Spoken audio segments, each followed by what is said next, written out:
So mga kababayan, no, bukas pala, hearing na po bukas, no? Tama, no? April 29. No, ito po yung hearing po, magpapatuloy po sa Congress regarding nga po dito sa impeachment hearing po laban kay Sara Duterte. So kilala niyo po yung isa sa mga panauwing pandagan nila bukas. Kilala niyo po ba bukas kung sino yung isa sa mga aabangan natin? Oh, bukas po o kaya mamaya, depende po sa pag-upload ng video na to sa Team Replay. Bukas po, imbitahan po yung idol po ni Tato, no? Tsaka ni Joy Lim, no? Yan si Ma'am Joy Lim. Malamang idol niya rin po ito kaya nagpalipad, di ba? So, yan, idol din po ni Kyoto Kigarashi, no? Kaya nag-comment. So bukas po, no, imbitahan po bukas si Melvin Matibag. Hindi, actually tuloy-tuloy mo lang yan, ha? No? Melvin Matibag, no? Pwede ka maging barangay chairman. Hindi. Pwede ka mag-senador, no? Kaya vice president, no? Pwede yan. Tuloy-tuloy mo lang yan. Oo. Hindi kasi tinan nyo. Ito. With due respect, no? With due respect naman. Sa tingin ko siya yung pumalit kay Torre, eh. Di ba naalala natin, di ba si General Torre, siya po yung talagang humuli kay Kibuloy, humuli rin po kay Digong. So actually, medyo mahirap tapatan yon. Mahirap talaga tapatan yon. Pero yung lalaban sa mga DDS, lalaban sa mga Duterte, parang sinalok po ni Melvin Matibag, eh. Mukhang siya yung sumalo. Ewan ko lang kung agree kayo, ha? Or masyado pang maaga para sabihin yon. Pero sa tingin ko mukhang maaga pa nga para sabihin yon. So, pero at least, no, ang point natin dito, at least nakita natin yung path na dinadaanan ni Melvin Matibag. Mukhang doon. Kaya nga sabi ko, sana magtuloy-tuloy, eh. Sana hindi lang po sana yung mga illegal na gawain po ni Mike Defensor ang hulihin. O, sana po pati po kay Chavit. Si Manong Chavit mukhang meron lang, hindi ko nasabing meron, ha, pero si Manong Chavit mukhang meron din atang illegal na gawain ito, eh, di ba? Mukha lang, pero kung maimbestigan po ni Melvin Matibag yan, kung meron, eh mukhang titirahan niya rin po ata, di ba? Pero so, by the way, mga babayan, no, bukas, we treat yung threat na ginawa ni Vice President, also the continuing threat, sabi niya. Dahil malinaw doon, sinabi niya na meron na siyang na-hire para gumawa ng pagpatay kung may mangyayari sa kanya. So, investigation kasi hindi pa natin nahanap at na-identify kung sino yung kanyang kinausap para sa pagsasagawa ng sinasabi nating krimen. So, pero malinaw dito mga babayan, no?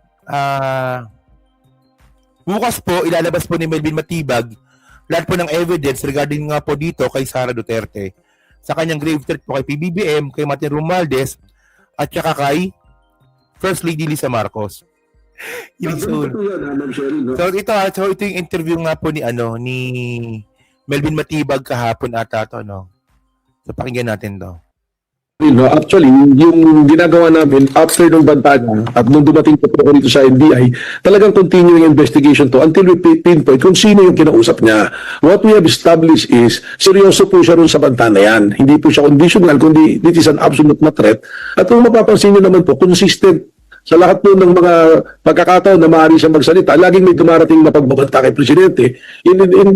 Actually, mga babayan, no, sa tingin ko lang, no, yung dapat na unang imbestiga ng NBI dito, yung Sara Army.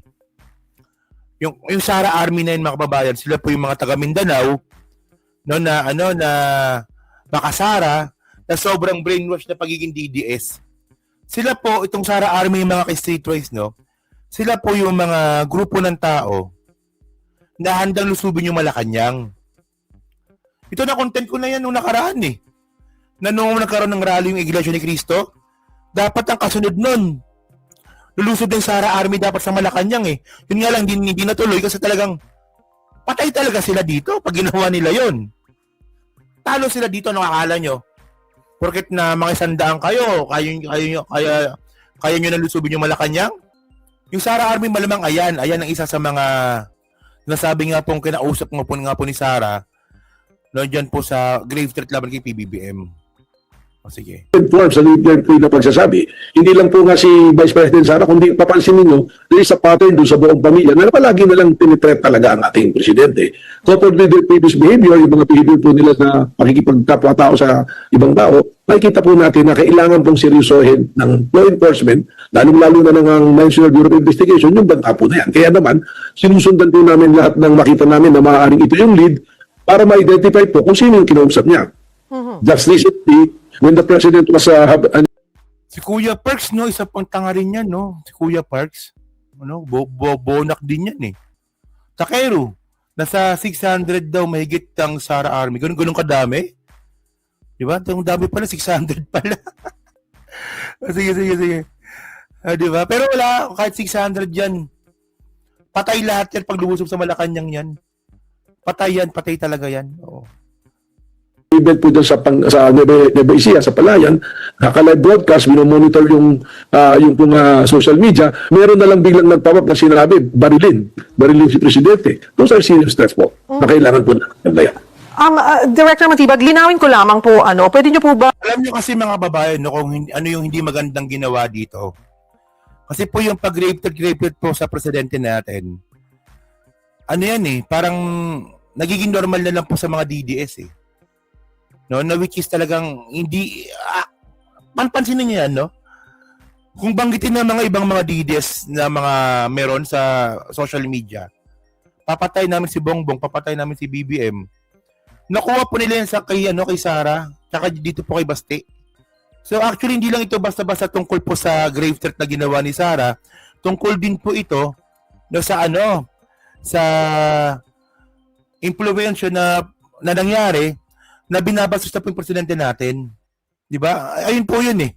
Ang linawin kung anong uri po ng lead ito pong inyong tinutukoy. Ito ba'y testimonya or may mga digital evidence also? Well, ano po to, yung ginagawa po ng NBI, yung mga profiling po ng mga nagpo-post, mga profiling po ng kanilang mga statement. At lagi rin po namin binabantayan siyempre yung mga salita ng pamilya ng mga Duterte at ng mga aliado po nila kung saan po patungo. Ang nakakatakot po kasi dito, Ma'am Cheryl, parang lahat na lang eh. Anybody can make a threat to the President. Ginagaya na yung behavior po nitong si Vice President. Meron pong isang Vice Mayor na abogado, ganun din. At parang consistent eh. Parang din sa pattern na nadidevelop na palagi ang target sinasabi, ulo ng Presidente. Na ganyan po yung sinasabi. Si Respicio ba ginawa rin ba ni Respicio ito? Hindi nga seryoso. Kasi vice mayor daw po na Vice mayor daw po na abogado. Ginawa rin ba nag-grave threat din pa tong si Respicio? Okay.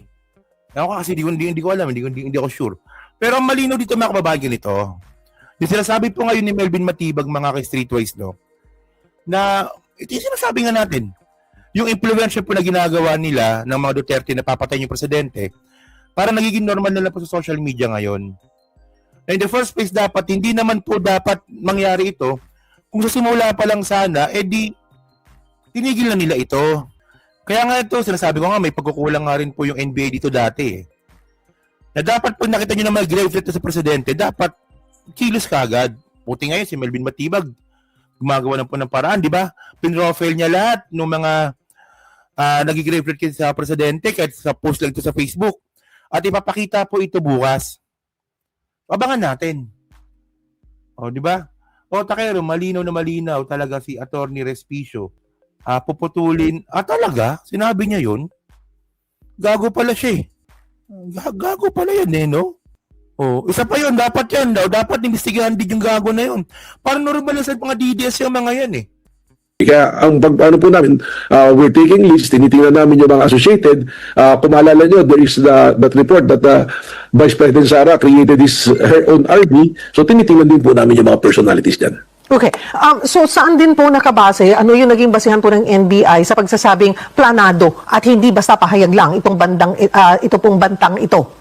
Well, yung press conference po na madaling araw na inabot ng 2 oras, pinanood po namin yan kasama yung mga expert namin dito po sa NBI, kasama yung ating pong investigation, yung sa CCD namin, pati po behavioral science department namin, para tingnan at pag-aralan po. Ito po nangyari na press conference, hindi naman po spur of the moment eh. Meron pong imbitasyon na nanggaling sa opisina ng Vice President, and yung mga questions na tinanong dyan, appears to us na mga planted na question na meron na talagang sagot, just to make it appear na parang spontaneous na nangyari po. Yung mukha talaga ni Sara, no? Pabisit yung mukha ni Sara eh. So may nakuha rin ho ba tayong gaya ng text, audio, o witness na magpapatunay po ng direktang ugnayan sa umano'y plano? Yan po yung kailangan nga namin bantayan dahil sabi nga namin, we are very serious dahil it's a threat to the president at ang ano po rito, yung nagte-threaten is the direct beneficiary pagka po may nangyari sa ating pong presidente. So, hindi masyado gets nung ano, no, nag-i-interview. So, ngayon kasi mababayan, no, sa tingin nyo ba, magte-text ba si Sara Duterte na patayin yung presidente? Parang hindi at... Ang gagawin niya ni Sara, kung gusto niya pong patayin yung presidente, tatawag po yun. Oo, tatawag yun. Walang text yan. No, kasi ebidensya yan. Eh. So ngayon mga babae, grabe no. So grabe trabaho ng NBI ngayon. Ganun talaga no. Pwede ka palang magpa-petiks-petiks na kung gusto mo, pwede ka na magtrabaho ng maayos.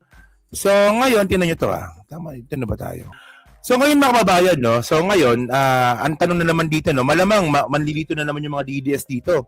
Kasi tinan nyo, kung maalala nyo nga po nung nakaraang hearing, itong si Suntay at saka si Paulo Marcoleta, no, si Wigman Jr., nililito po yung yung hearing na porket sinasabi nila na yung pinag-uusapan naman natin dito, wala naman sa complaint yan. O baka bukas maganyan-ganyan na naman sila, ha? So, mga kababayan,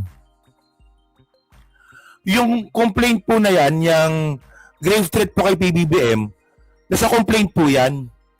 Andun po siya sa original complaint, pang number 2 ata, no? Number 2. So, ito galing itong police release ito ng Congress. Ito, basahin natin to The next page. So, sabi dito, no, filed by Jose Saballa and others and endorsed by ML Party List, Laila de Lima. Ang nag-endorse pala nito si Laila de Lima. The third complaint accuses Duterte of misusing confidential funds, so submitting questionable liquidation documents, committing corruption during her tenure as Department of Education Secretary. Ito malupit. And threatening to assassinate President Ferdinand Marcos Jr. Now, Lisa Marcos and former Speaker Martin Romualdez. Yon. So bukas na naman magtanga-tanga na naman dito sila Marcoleta, no, nasasabihin na naman nila na bakit yung pinag-uusapan yan, wala naman sa original complaint yan. Parang ginawa nila dati sa Salin. Di ba na pinag-uusapan yung Salin, sabi ni Paulo Marcoleta, pwede yung pinag-uusapan yan, wala naman sa sa original complaint. Puta yun naman pala, no, sang katutak na tawag dito, na paragraph, andun pala yung complaint. O baka bukas naman bagay niya na naman gawin ninyo. So malinaw, third complaint po ito, no, third complaint ito, ang nag-endorse si Laila de Lima. Oh. So may bagong naging issue si Kitty, isa ring drug user talaga. Oo. So yan na, so ngayon, bukas po, no, happy to see you na, thank you, maraming salamat po kay Irene Dogenya, maraming salamat, no.